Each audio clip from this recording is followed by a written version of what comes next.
하나님 나라 백성인 하백 여러분, 하백의 성경 아카데미에 오신 것을 환영합니다.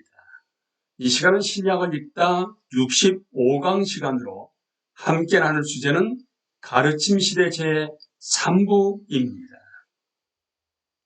베드로 전후서, 베드로가 흩어진 교회에 쓰다 주후 64년에서 65년경. 베드로 전후서는 베드로 사도가 이 땅에서 자신이 걸은 순례길과 예수 그리스도를 섬기는 마지막에 다다랐을 때 쓴 두 편의 서신입니다.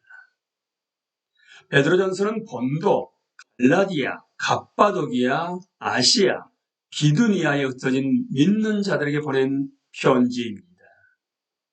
33만 4,120제곱킬로미터에 달하는 이 거대한 지역에는 1세기에 약 850만 명의 인구가 있었습니다. 신약 연대표를 보시면 이 지역은 현재 터키, 그러니까 튀르키예의 북부와 서부 지역을 모두 포괄합니다. 이 편지는 로마를 지칭하는 비밀스러운 표현인 바벨론에서 기록되었습니다. 이 편지들의 문체는 매우 수준이 높기 때문에 사람들이 어떻게 갈릴리의 어부가 저자일 수 있느냐며 의심했습니다. 베드로는 예전에 바울을 따르던 실루아노 또는 실로라고 알려졌습니다. 실루아노의 도움을 받아 이 편지들을 썼다고 우리에게 전합니다. 베드로는 그리스도를 직접 목격한 사람으로서 이것이 하나님의 참된 은혜임을 증언합니다. 그는 교회가 그리스도의 피가 뿌려지고 성령으로 성화되며 순종할 준비가 된 하나님이 선택하신 백성이라는 감동적인 비전을 제시합니다. 그는 믿는 자들에게 박해 직면에서도 굳게 서서 거짓 가르침을 물리치라고 격려합니다. 하나님의 주권적인 손에 의하여 그러한 고난은 그리스도인들로 하여금 확신에 가득하여 그리스도의 재림을 기다리며 경건함 가운데 성장하게 할 뿐입니다. 그때까지 경건한 지도자들은 반드시 신실하게 그리스도의 양떼를 쳐야 합니다. 그리하면 목자장이 나타나실 때에 시들지 아니하는 영광의 관을 얻을 것입니다. 예수님은 갈릴리의 어부였던 베드로를 변화시켜 종과 같이 헌신된 지도자로 삼으십니다.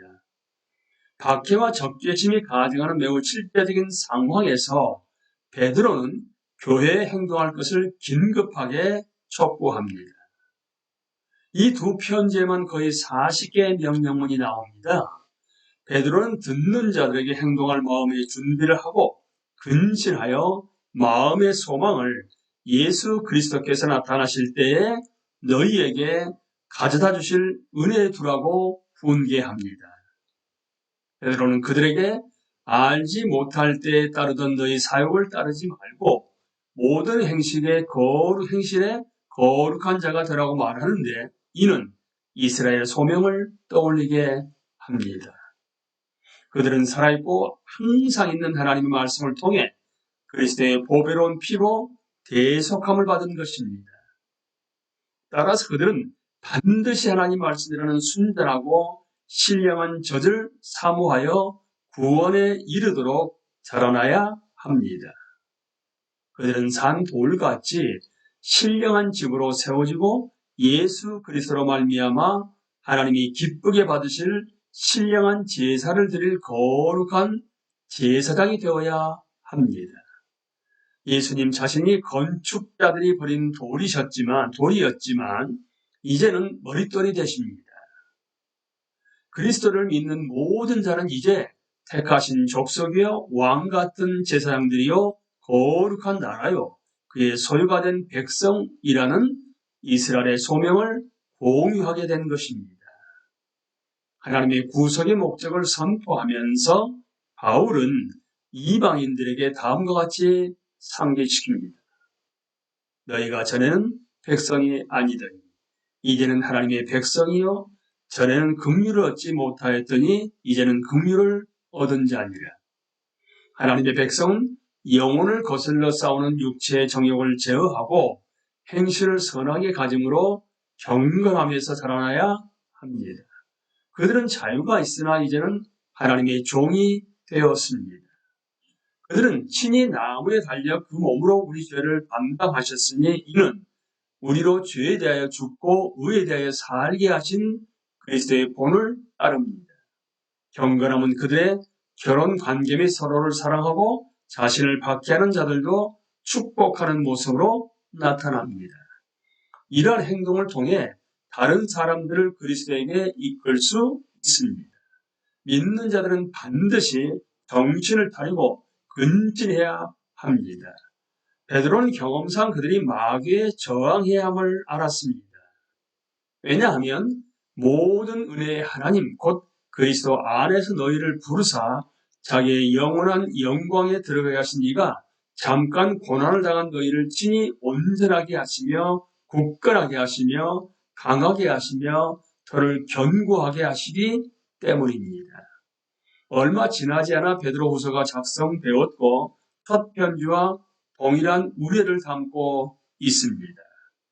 베드로는 너희 부르심과 택하심을 굳게 하라고 마지막으로 일깨우고 믿는 자들에게 거룩함과 경건함 가운데 계속 성장하라고 강권합니다. 그는 우리 주 예수 그리스도께서 내게 지시하신 것 같이 나도 나의 장막을 벗어날 것이 임박한 줄을 확실히 의식한 상태에서 편지를 씁니다. 베드로는 그리스도의 위엄을 눈으로 목격한 자로서 성부 하나님이 하늘에서 말씀하셨던 그 잊을 수 없는 순간을 기억합니다. 이는 내 사랑하는 아들이요 내 기뻐하는 자라. 베드로는 교회에게 하나님의 진정한 선지자들이 성령의 감동을 받아 그리스도의 고난과 그 뒤에 따를 영광을 모두 예언했다는 점을 상기시킵니다. 거짓 선지자들이 이스라엘을 잘못된 곳으로 인도한 것처럼 베드로는 거짓 교사들이 그들 가운데 있어 은밀하게 거짓 가르침을 교회에 드리고 있음을 경고합니다. 거짓 가르침은 언제나 경건하지 않음과 하나님의 형상을 더럽히는 결과를 초래합니다. 거짓 교사들은 현재 감각적인 쾌락을 제공할지 모르지만 그들의 말로는 파멸과 심판이 될 것입니다. 그들의 말로는 파멸과 심판이 될 것입니다. 믿는 자들은 반드시 하나님 말씀을 신뢰하고 그리스도의 영광스러운 재림을 기다리며 신실함을 지켜야 합니다. 주님의 날이 임할 때 세상은 불로 정죄될 것입니다. 악은 영원히 심판을 받을 것입니다. 하나님의 약속에 따르면 믿는 자들은 의가 있는 곳인 새하늘과 새 땅을 기업으로 받을 것입니다. 베드로 전후서의 요약문은 그리스도의 양떼를 치라입니다. 그리고 핵심 구절은 너희 중에 있는 하나님의 양무리를 치되입니다. 베드로는 예수님께서 자신을 회복시킨 그 순간을 절대로 잊지 않았습니다. 베드로는 예수님을 세 차례 부인하였고 그 후에 세 차례 질문을 받습니다. 내가 나를 사랑하느냐? 베드로는 주님 그러하나이다라고 답했고 예수님께서는 베드로에게 내 양을 먹이라고 명령하셨습니다. 베드로는 남은 삶 내내 그리스도의 양떼를 치는 신실한 목자로 그리스도를 섬겼습니다. 그는 다음 세대 지도자들에게 동일하게 할 것을 명합니다. 너희 중에 있는 하나님의 양무리를 치되 억지로 하지 말고 하나님의 뜻을 따라 자원함으로 하며 더러운 이득을 위하여 하지 말고 기꺼이 하며 맡은 자들에게 주장하는 자세를 하지 말고 양무리의 본이 되라. 이 편지는 베드로 사도의 마지막 말씀입니다. 그는 곧 로마에서 십자가에 달려 죽기 때문입니다. 이로써 베드로의 지상 사역은 마무리되지만 베드로는 목자장이 나타날 때 믿는 자들은 모두 시들지 아니하는 영광의 관을 얻게 되리라는 사실을 알았습니다. 네로의 통치 때 바울이 참수당하고 베드로가 십자가에 죽다. 주 65년경. 네로의 통치 아래 교회를 당한 박해는 더욱 심해졌고 마침내 주 예수 그리스도의 사도인 바울과 베드로가 죽음을 맞이합니다. 신약은 그들이 순교당한 정확한 방식과 장소에 대해서는 침묵하지만 몇몇 자료에 따르면 바울은 참수를 당했고 베드로는 로마 외곽에서 십자가에 거꾸로 매달려 죽었다고 합니다.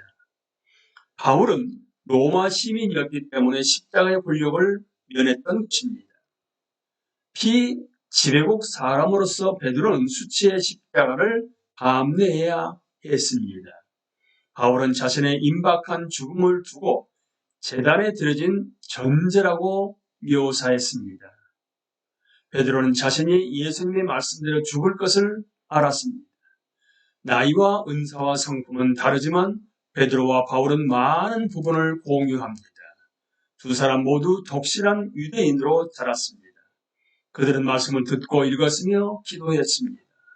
그들은 이스라엘의 소망을 알았습니다. 두 사람 모두 처음 그리스도를 만나는 순간 자신의 죄에 압도당했습니다. 베드로는 갈릴리 바닷가에서 그러했고 바울은 다메섹으로 향하는 길에서 그러했습니다. 두 사람 모두 그리스도를 믿음으로 용서를 얻었고 그리스도를 섬기는 일에 삶을 바치도록 부름받았습니다. 베드로와 바울은 예루살렘, 안디옥, 소아시아, 로마에 걸친 동일한 사역지에서 수고했습니다. 그들은 그리스도의 사랑이 우리를 강권한다는 것을 알았습니다. 그들은 그리스도의 능력이 우리의 약함에서 완벽해진다는 사실을 깨달았습니다. 그들은 그리스도의 삶과 죽음이 자신들의 삶의 본이라는 점을 알았습니다. 둘 다 그리스도의 고난을 공유하였고 죽음에서도 그리스도를 닮았습니다. 둘 다 그리스도의 부활을 공유하였고 영광 가운데 그리스도와 같이 되었습니다. 소중한 지도자들의 죽음은 우리를 멈추게 합니다. 종종 그들의 이름을 언급하는 것만으로도 그들이 우리 삶에서 얼마나 중요한 존재였는지를 깨닫게 될 때가 있습니다. 시간을 내서 당신이 믿음의 삶을 살아갈 수 있도록 그들을 사용하신 예수 그리스도께 감사를 드리고 그들을 기억하십시오. 또한 신실한 지도자들의 삶은 우리가 주님께 어떻게 헌신해야 하는지 영감을 줍니다. 그리스도의 말씀은 계속해서 전 세계에 전해져야 합니다. 비록 우리는 그들을 모를지라도 그리스도는 모든 세대, 모든 장소에서 신실한 교사들을 세우실 것입니다. 우리는 히브리서라는 독특한 편지에서 이 사실을 목격할 것입니다. 우리는 이 시간에 베드로 전후서에 대해서 함께 나누었습니다. 강의를 마치겠습니다. 감사합니다.